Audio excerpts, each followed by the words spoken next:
नमस्ते। तो आज हम बात करने वाले हैं राजस्थान के बजट 2026-27 के बारे में।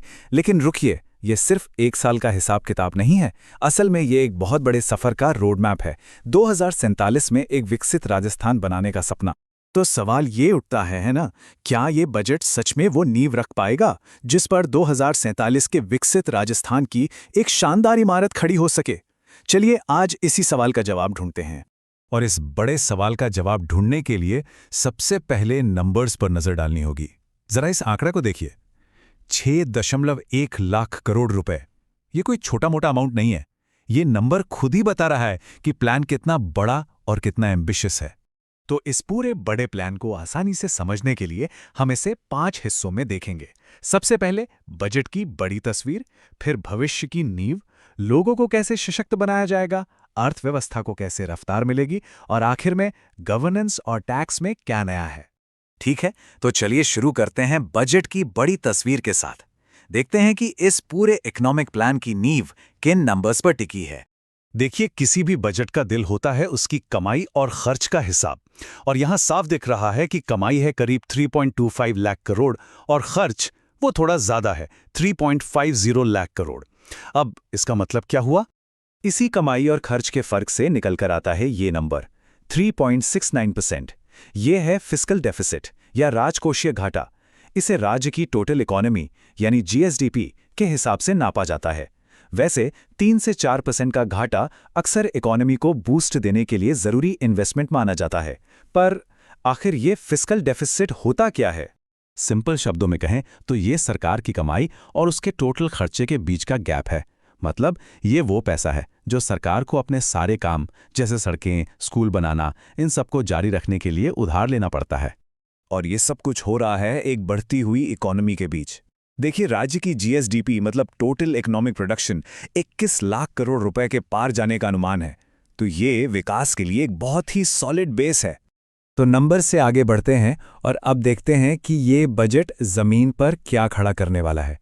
क्योंकि आखिर किसी भी विकसित राज्य की पहचान उसके इंफ्रास्ट्रक्चर से ही तो होती है ना? और जब बात इंफ्रास्ट्रक्चर की आती है तो जाहिर है सड़कें सबसे पहले दिमाग में आती हैं। और ऐसा लगता है कि सरकार यहाँ कोई कसर नहीं छोड़ रही। देखिए, नए हाईवे और फ्लाईओवर के लिए 1,800 करोड़, टूटी फूटी सड़कों की मरम्मत के लिए 1,400 करोड़, अरे यहाँ तक कि मॉनसून के बाद की मरम्मत के लिए भी 500 करोड़ अलग से रखे गए हैं। मतलब हर छोटी बड़ी चीज का ध्यान रखा गया है। लेकिन सड़कें तो बस शुरुआत हैं, राइट? असली तरक्की तो तब होती है जब हर घर में साफ पानी और बिना कटौती के बिजली पहुंचे। इसीलिए शहरों में पानी पहुंचाने के लिए 5,000 करोड़ रुपए का एक बड़ा इन्वेस्टमेंट हो रहा है। और साथ ही बीकानेर और जैसलमेर में बड़े बड़े सोलर पार्क बनाकर एक सस्टेनेबल फ्यूचर की नींव भी रखी जा रही है। अच्छा, तो सड़कें बन गई, बिजली पानी का भी इंतजाम हो गया। लेकिन ये सब किसके लिए है? लोगों के लिए, क्योंकि किसी भी राज्य की सबसे बड़ी दौलत तो उसके लोग ही होते हैं। तो चलिए अब देखते हैं कि इस बजट में युवाओं, शिक्षा और स्वास्थ्य के लिए क्या है। तो युवाओं को एम्पावर करने के लिए क्या किया जा रहा है? देखिए, फोकस इस बात पर है कि युवा नौकरी ढूंढे नहीं बल्कि नौकरी दें। और इसके लिए है ये स्कीम। इसके तहत 1 लाख युवाओं को अपना बिजनेस शुरू करने के लिए 10 लाख तक का लोन मिल सकता है। और सबसे बड़ी बात क्या है पता है? इस लोन का पूरा ब्याज सरकार देगी। जबरदस्त है ना?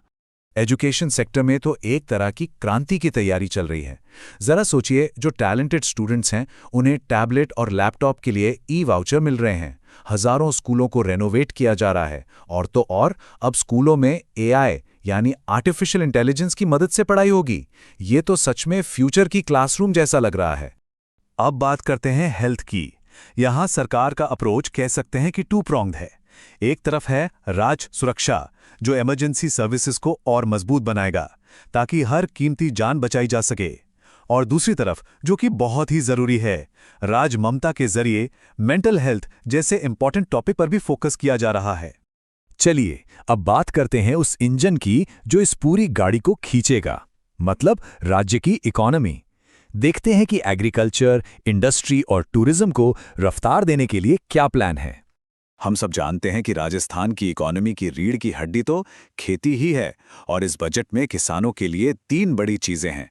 पहला, सिंचाई के लिए 11,000 करोड़ से भी ज्यादा का फंड ताकि हर खेत तक पानी पहुंचे। दूसरा, 50,000 सोलर पंप जिससे बिजली का खर्चा और निर्भरता दोनों कम हो। और तीसरा, इंटरेस्ट फ्री लोन ताकि किसानों पर पैसों का बोझ थोड़ा कम हो सके। और बात यहीं खत्म नहीं होती, एक नया मिशन भी है, राज गिफ्ट। इसका मकसद क्या है? इसका मकसद है राजस्थान के जो खास लोकल प्रोडक्ट्स हैं, जैसे बीकानेरी भुजिया हो गई या मकराना का मार्बल, उन्हें नेशनल और इंटरनेशनल लेवल पर एक ब्रांड बनाना। इससे क्या होगा? इससे किसानों और कारीगरों को अपनी मेहनत का बेहतर दाम मिलेगा। खेती के अलावा राजस्थान की एक और बहुत बड़ी पहचान है उसका टूरिज्म, और इस पर भी खास ध्यान दिया गया है। देखिए, शेखावाटी की खूबसूरत हवेलियों को बचाने के लिए 200 करोड़ रुपए का फंड है। एक नया थार कल्चरल सर्किट बनाया जा रहा है जो 5 जिलों को जोड़ेगा। मकसद साफ है कि दुनिया राजस्थान की बेमिसाल संस्कृति को और करीब से जाने और महसूस करे। और अब आते हैं हमारे आखिरी सेक्शन पर, गुड गवर्नेंस और टैक्स, यानी सरकारी कामकाज को कैसे और बेहतर बनाया जा रहा है और टैक्स को लेकर क्या नए प्रस्ताव हैं जिनका असर हम सब पर पड़ेगा।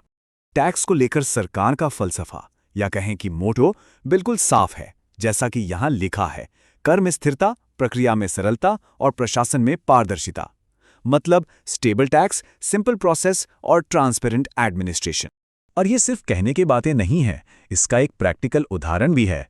ये एमनेस्टी स्कीम देखिए। इसके तहत अगर व्यापारी और किसान 30 सितंबर 2026 तक अपना पुराना मंडी टैक्स का सिर्फ प्रिंसिपल अमाउंट चुका देते हैं, तो उनका 100% ब्याज पूरा का पूरा माफ कर दिया जाएगा। ये है सरलता और राहत देने का एक बढ़िया तरीका। गवर्नेंस को भी मॉडर्न बनाने पर पूरा जोर है। सोचिए, अब 100 से ज्यादा जरूरी सरकारी सर्विसेज सीधे व्हाट्सएप पर मिलेंगी। साइबर क्राइम से लड़ने के लिए एक डेडिकेटेड सेंटर बन रहा है, और ड्रोन जैसी नई टेक्नोलॉजी का इस्तेमाल भी बढ़ाया जाएगा। इसी को तो कहते हैं स्मार्ट गवर्नेंस। तो हमने देखा कि ये बजट सिर्फ नंबर्स का खेल नहीं है, ये एक बड़ा विजन है, एक बड़ा सपना है। 2047 में एक विकसित, समृद्ध और ताकतवर राजस्थान बनाने का सपना।